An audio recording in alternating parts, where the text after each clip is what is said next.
可能不认识她，但你一定看过她的视频啊，因为在这个 BGM 里，没人能够打败她。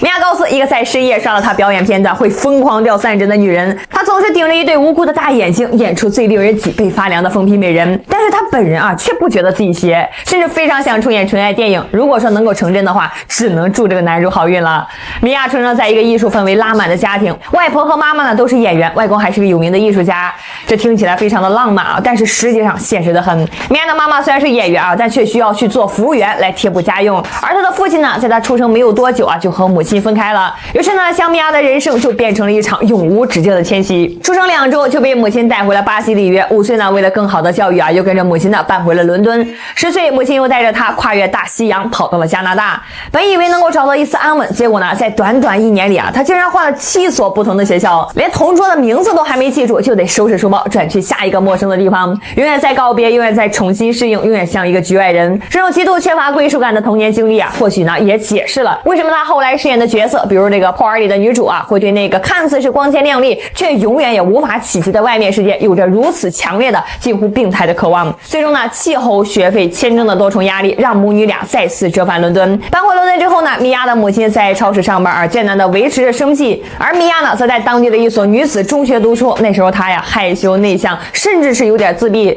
谁也没能想到啊，命运的转机呢，会以一种极其戏剧化的方式降临。14岁那年，在一个伦敦的音乐节上，这个还带着一脸怯生生的女孩竟然被时尚摄影师一眼相中。不久之后呢，她就被英国最顶级的模特经纪公司签下。米娅的长相在当时的模特圈里啊，绝对是个异类。她没有传统模特的凌厉线条，也没有甜心模特的标准笑容，她有的是那双像小鹿斑比一样的大眼睛，宽宽的眼距，几乎没有眉毛的眉骨，和一种空灵又带着点神经质的气质。模特的生涯虽然说短暂，却为她打开了另一扇门——电影。她的银幕处女作呢，就是那部充满了争议的电影《女性隐者》。而也正是这部戏的片场啊，她遇到了西亚拉伯夫。拉伯夫这位哥呀，那在好莱坞啊，那可是个神人呐。童星出道，演技炸裂，但同时呢，也是个酗酒打架、行为艺术搞不停的疯子。两个同样带着点破碎感的灵魂啊，碰到一起，天雷勾地火呀。2016年，两人竟然在拉斯维加斯举办了一场由猫王模仿者主持的极其潦草的婚礼。然而呢，这段充满了戏剧冲突的婚姻呢，仅仅维持了2年就以离婚告终。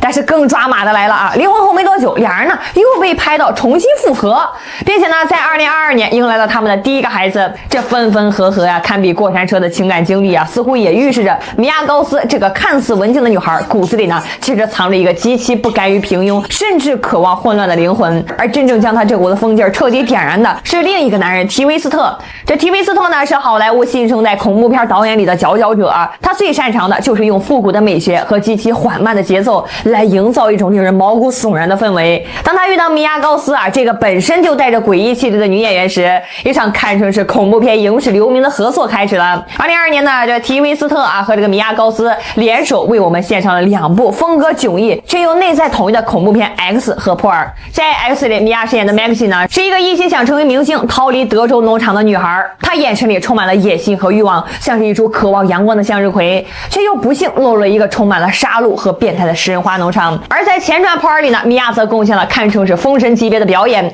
她饰演的少女破尔呢，被困在压抑的农场里啊，做着不切实际的明星梦。当梦想破灭的时候呢，她内心那段被压抑的疯狂和暴力彻底爆发。片尾呢，那段长达15分钟的对着镜头从强颜欢笑到彻底崩溃的独白戏，以及那个脸上同时凝固着泪水、鼻涕和诡异笑容的定格镜头，绝对是近年来恐怖片里最让人过目难忘的名场面。这2部电影呢，让米娅高斯啊彻底坐稳了新一代尖叫女王的宝座。这个系列的最终章 Maxine 也上映了，故事紧接着 X 讲述了 Maxine 如何从农场里逃出升天，来到好莱坞继续她那个充满了危险和诱惑的明星梦。你看 Maxine 和波尔这2个角色啊，就是米娅高斯本人的一体两面。他们身上呢，有着一种对平庸生活的极度不甘和一种为了实现梦想不惜一切代价的狠劲。这份狠劲呢，或许啊来自于他童年时期那永无止境的漂泊和对稳定、对成功的极度渴望。其实呢，这种凭借着恐怖片一举成名，并以其独特的怪咖气质征服观众的新生代女演员呢，还有安雅。安雅和米娅一样，都都拥有着一双极具辨识度的，仿佛来自异世界的大眼睛。